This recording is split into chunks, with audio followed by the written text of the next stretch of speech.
though they weren't, of course, produced in order, after watching the last 3 episodes of season 2 of Seinfeld, I definitely could really see things more evolving with the show. I feel like, of course, this is the second to last episode of season 2. It was a good episode to really end the season on a high note.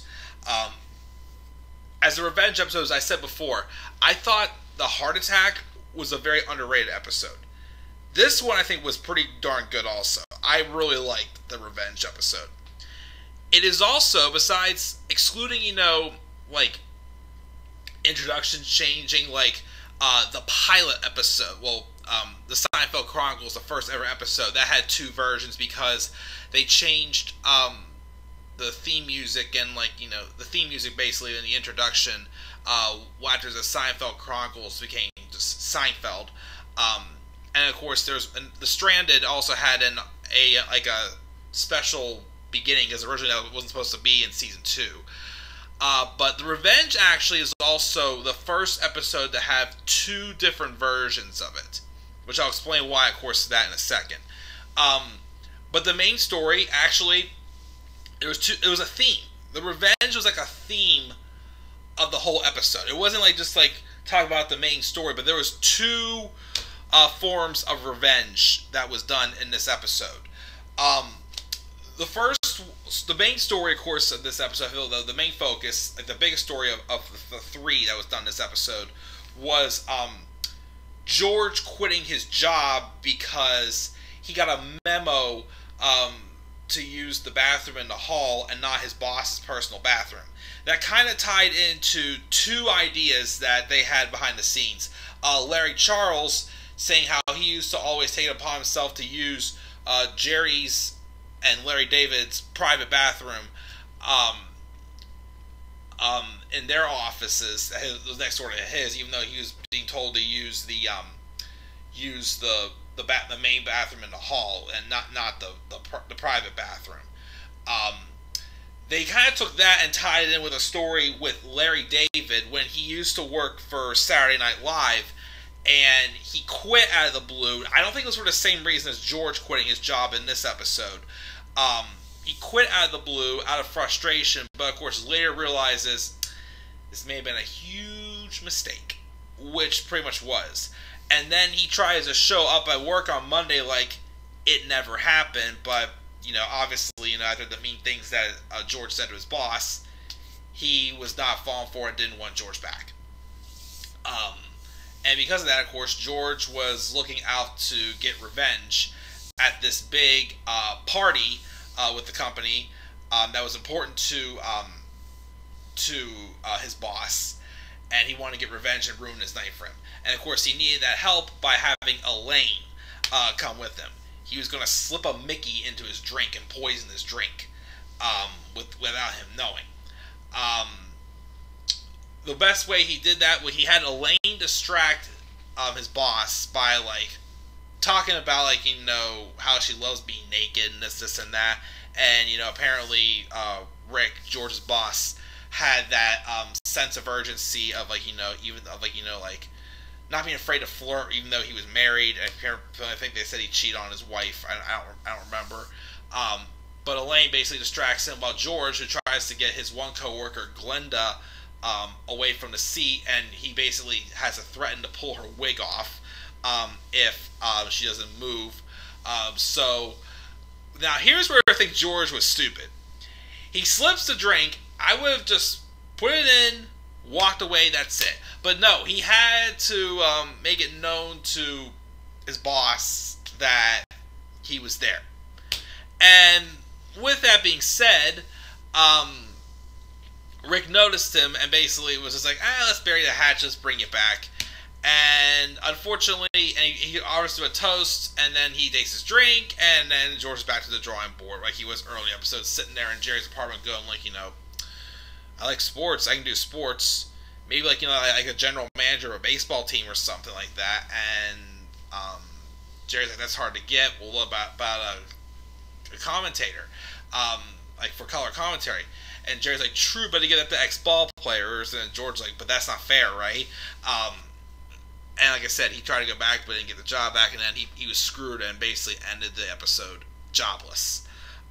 Because he poisoned his boss out of revenge, even though it was right before his boss was offering him his job back. And, unfortunately for George, he screwed himself.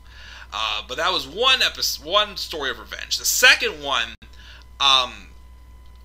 was the story of Jerry and the laundromat. Kramer first off asked him to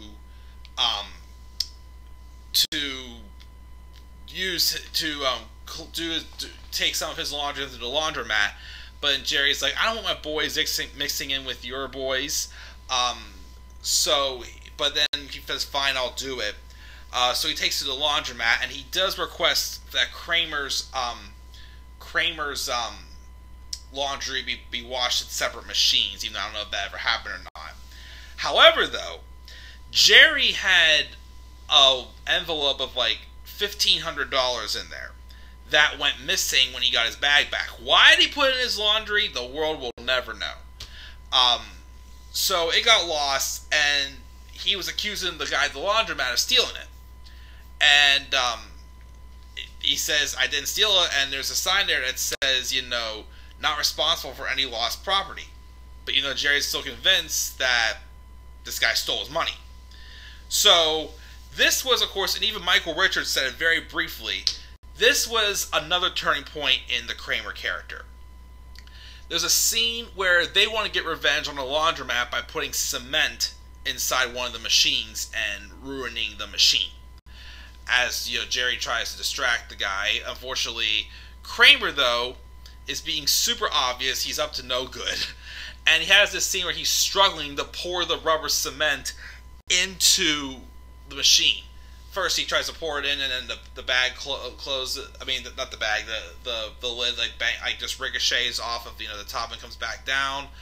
And then, of course, he gets the cement in his face. He's missing the machine when he pours it in, and he's getting all his face, and he even has tossed it aside and go, "We're good." Afterwards, that was kind of like a taste of foreshadowing to come, as Kramer's character is going to be adding more of like the physical comedy.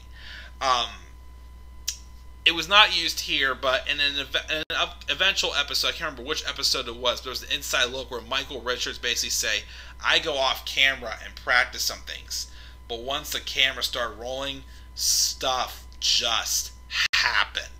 And it's true. Like, Michael Richards started a lot of physical comedy, which I really think, besides the goofiness and the wacky ideas he has, the physical comedy I feel like was what really made Kramer. The other thing too, of course, know about that is Michael Richards, and this is another thing too. We'll talk about this when we get to the parking garage next season. That's a really good episode, by the way.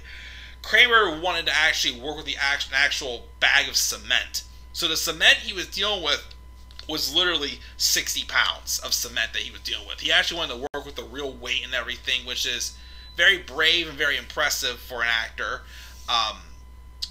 So I definitely appreciate that.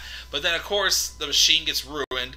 But then Kramer finds the money, which was in his laundry, that Jerry had used to clean with. So, as an apology, Jerry went back, and I think the damage was like $1,200. He paid the guy for the damage on the machine as an apology for accusing him of stealing the money. Elaine didn't have a story in this episode. She more so, the only thing she really had was she was basically the one who just helped George, get revenge on his boss. And she even says a line here about, what would you do? What would you do when you have an opportunity to go to prison or something like that? Foreshadowing, of course, how the series would end, but and then the third story that took place this episode, which is the reason why there's two different versions of this episode, is the subplot story of we had the first, it wasn't on screen, it was off screen appearance of Newman. He is Kramer's friend in the building who was just very depressed and was trying to kill himself. He kept saying, I'm going up to the roof, I'm going to jump. And then at the end of the episode, we actually hear Newman. This is where the alternative version came in. We hear Newman screaming out, "Kramer, I'm on the roof!" And Kramer's like, "Well, what are you waiting for?" And then basically he just weasels out and starts talking about how he's going to be going to the movies later on tonight and whatnot. I think that's how the episode actually ended, I believe. But the reason why there's an alternative, because originally the voice of Newman was just going to be Larry David in that episode. But then following in the episode called The Suicide in season 3, which is actually the first on-screen appearance of Newman, which was actually, his character got tweaked a little bit, which not that much really. He was basically the same guy. It's just the relation and to who Newman really was got changed like a wee little bit. But when they casted Wayne Knight for Newman in that episode, because they were trying to bring in another friend for Kramer in the building, and Newman obviously became one of probably the biggest guest star besides Ruthie from the from Monks, the cashier, who didn't really have any lines. She was just always in the background. Newman was probably the next biggest guest star, of course. But when that happened, they actually went back and re-recorded that scene. Well, the audio replacing Larry David's voice with Wayne Knight's in the alternative edition. That way to keep it consistent. So we hear Wayne Knight's voice saying, "Kramer, I'm on the roof," instead of, and the conversation instead of Larry David's. So that's why this episode has two different versions. But that's the revenge. A lot happened in this episode, and I gotta say, it was definitely a very good episode. I actually feel like I enjoyed this one a little bit more than I enjoyed the Heart Attack, to be honest. Out of the three final episodes of season 2, this one probably was my favorite, in my opinion. But there was still a couple really good episodes, but definitely a couple underrated ones on this last disc with the last 3. And of course, the next video will be the season finale of season 2, which was actually written in a way in case the series did not get picked up again. Just so it had a reasonable way to end the series in case it didn't get picked up again. But we'll talk about that in the next video, which is The Deal. That was also a really good episode. And I think it had one of the best scenes in the series also in this one. What will that be? We'll talk about that next, guys. Once again, what are your thoughts on The Revenge? Leave your thoughts down in the comment section below. Slap a like on the video. Subscribe for more content to my channel. And follow me on Twitter at DemandAir93. Tell you guys I'm checking out. I'll catch you all later. Peace out, everybody.